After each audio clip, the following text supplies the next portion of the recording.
തമിഴ്നാട്ടിലെ അട്ടിമറി വിജയത്തിന് പിന്നാലെ സർക്കാർ രൂപീകരണത്തിന് തിരക്കിട്ട നീക്കങ്ങളുമായി TVK വിജയിയുടെ സത്യപ്രതിജ്ഞ മറ്റന്നാൾ എന്ന സൂചനയുണ്ട്. സത്യപ്രതിജ്ഞയ്ക്ക് അനുമതി തേടി ഗവർണർക്ക് ഇമെയിൽ അയച്ചെന്നാണ് വിവരം.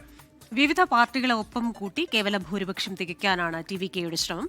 TVKയ്ക്ക് സർക്കാർ ഉണ്ടാക്കാൻ പിന്തുണ നൽകുന്നതിൽ തീരുമാനമെടുക്കാൻ സംസ്ഥാന നേതൃത്വത്തിനെ ചുമതലപ്പെടുത്തി AICC. തമിഴ്നാട് ജനതയുടെ വികാരങ്ങൾ കണക്കിലെടുത്ത് അന്തിമ തീരുമാനമെടുക്കാനാണ് നിർദ്ദേശം. മല്ലികാർജ്ജുൻ ഖർഗെയുടെ വസതിയിൽ ചേർന്ന യോഗത്തിലാണ് തീരുമാനം. President of TVK, T.D. Vijay, has requested the INC for support to form a government in Tamil Nadu. INC is clear that the mandate in Tamil Nadu is for a secular government committed to protecting the constitution in letter and spirit.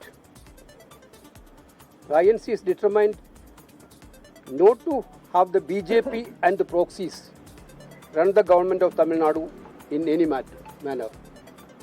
The Congress leadership has directed the TNCC to take a final decision on T.D. Vijay's request, keeping in view the sentiments of the state reflected in the electoral verdict.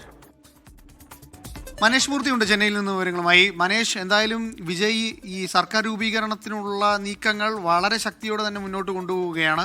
അതിനിടയ്ക്ക് AICC general secretary KC വേണുഗോപാലിന് കത്തയച്ചിരിക്കുന്നു.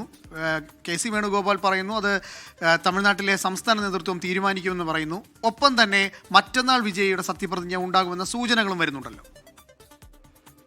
Anoop, Christina, എന്തായാലും ആ ഒരു സൂചന എന്ന് പറയുന്നത് ഏകദേശം നമുക്ക് ഉറപ്പിക്കാം. കാരണം TVK വൃത്തങ്ങളിൽ നിന്നും നമുക്ക് ലഭിക്കുന്ന വിവരങ്ങൾ അനുസരിച്ച് 7-ാം തീയതി തന്നെ സത്യപ്രതിജ്ഞ ഉണ്ടാകുമെന്നുള്ളതാണ്. കോൺഗ്രസ് ഏറെക്കുറെ ഒരു പച്ചക്കൊടി ഇക്കാര്യത്തിൽ എന്തായാലും വീശിയിട്ടുണ്ട്. ഇതിന്റെ പ്രധാനപ്പെട്ട കാരണം മുൻപ് തന്നെ, അതായത് തെരഞ്ഞെടുപ്പിന് മുൻപ് തന്നെ TVKയുമായി ഒരു സഖ്യം ഉണ്ടാക്കുക എന്നതായിരുന്നു കോൺഗ്രസിന്റെ ഒരു ലക്ഷ്യം. പക്ഷേ ഹൈക്കമാൻഡ് ഇക്കാര്യത്തിൽ കൃത്യമായി ഇടപെടുകയും നിലവിൽ DMK സഖ്യത്തിനൊപ്പം നിന്നാൽ മതി എന്നൊരു തീരുമാനം ഹൈക്കമാൻഡ് എടുത്തതിന്റെ അടിസ്ഥാനത്തിലാണ് തമിഴ്നാട് സംസ്ഥാന നേതൃത്വം ആ രീതിയിലേക്ക് തീരുമാനം മാറ്റുകയും ചെയ്തത്. 28 സീറ്റുകളിൽ മത്സരിക്കാൻ തീരുമാനിക്കുകയും ചെയ്തു. എന്തായാലും ഇനിയിപ്പോൾ ഒരു ചെറിയ ചടങ്ങ് മാത്രമായിരിക്കും എന്നുള്ളതാണ് മനസ്സിലാക്കുന്നത്. യോഗം ചേർന്ന് അതിനൊരു അപ്രൂവൽ കൊടുക്കുക എന്നത് മാത്രമായിരിക്കും ഇവിടെ നടക്കുക എന്നാണ് നമുക്ക് മനസ്സിലാക്കാൻ സാധിക്കുന്ന ഒരു വിവരം. എന്തായാലും നാളെ രാവിലെ തന്നെ യോഗം ചേരും എന്നാണ് ലഭിക്കുന്ന വിവരങ്ങൾ. കാരണം മറ്റന്നാണ് സത്യപ്രതിജ്ഞ തീരുമാനിച്ചിട്ടുള്ളത്. അതുകൊണ്ട് തന്നെ വളരെ വേഗത്തിൽ നാളെ ഇക്കാര്യത്തിൽ ഒരു തീരുമാനം എടുക്കുക എന്നുള്ളതാണ്. മറ്റൊരു പ്രധാനപ്പെട്ട കാര്യം, NDA സഖ്യത്തിലുള്ള അമ്മാമക്കൾ മുന്നേറ്റ കഴകം, അവർക്ക് ഒരു സീറ്റാണുള്ളത്. അമ്മാമക്കൾ മുന്നേറ്റ കഴകവും TVKയ്ക്ക് പിന്തുണയുമായി രംഗത്തെത്തിയിട്ടുണ്ട് എന്നുള്ളതാണ് നമുക്ക് ലഭിക്കുന്ന വിവരങ്ങൾ. അല്ലെങ്കിൽ 6 സീറ്റുകൾ ഇപ്പോൾ എന്തായാലും TVKയ്ക്ക് ലഭിച്ചിട്ടുണ്ട്. അങ്ങനെ വരുമ്പോൾ 114 സീറ്റുകളുടെ ഭൂരിപക്ഷമാവും. ഇനിയും ബാക്കിയുള്ള സീറ്റുകൾ കൂടി നേടേണ്ടതുണ്ട്. 4 സീറ്റുകൾ കൂടി ഇനി വേണം. അത് പുറത്തുനിന്ന് പിന്തുണയ്ക്കാൻ താല്പര്യമുള്ള ചില പാർട്ടികൾ, അങ്ങനെയുള്ള ചില കാര്യങ്ങളെല്ലാം, അത്തരത്തിലുള്ള ചർച്ചകളെല്ലാം നടക്കുന്നുണ്ട്. രാത്രി വൈകിയും TVK അധ്യക്ഷൻ വിജയുടെ നേതൃത്വത്തിൽ എന്തായാലും യോഗം ചേരുന്നുണ്ട്. പലയിടങ്ങളിൽ ഈ പറഞ്ഞ രീതിയിൽ പട്ടണപ്പാക്കം ഫ്ളാറ്റിൽ വെച്ചാണ് യോഗം ചെയ്യുന്നത്. മന്ത്രിമാർ ഉൾപ്പെടെയുള്ള കാര്യങ്ങളിൽ അവിടെ വെച്ച് തീരുമാനമുണ്ടാകും എന്നുള്ളത് തന്നെയാണ് നമുക്ക് മനസ്സിലാക്കാൻ സാധിക്കുന്നത്. എന്തായാലും നാളെ ഉച്ചയോടുകൂടി കൃത്യമായ ഒരു പ്രഖ്യാപനം ഇതുമായി ബന്ധപ്പെട്ട് വരുമെന്നാണ് പ്രതീക്ഷിക്കുന്നത്. അത് തന്നെയാണ്. എന്തായാലും കോൺഗ്രസിന്റെ ഒരു പച്ചക്കുടി ഉണ്ടെങ്കിൽ വിജയ്ക്ക് ഒരു കേക്ക് വാക്കാണ്.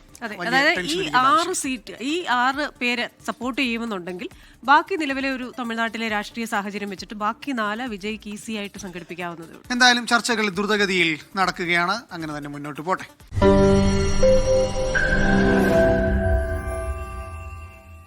ലോകത്തെവിടെയായാലും ഏത് സമയത്തും 24 വാർത്തകളും ഓഗ്മെന്റഡ് റിയാലിറ്റി പാക്കേജുകളും എക്സ്പ്ലെയിനറുകളും വിശദമായി കാണാൻ ഞങ്ങളുടെ YouTube ചാനൽ നിങ്ങൾക്ക് സബ്സ്ക്രൈബ് ചെയ്യാം.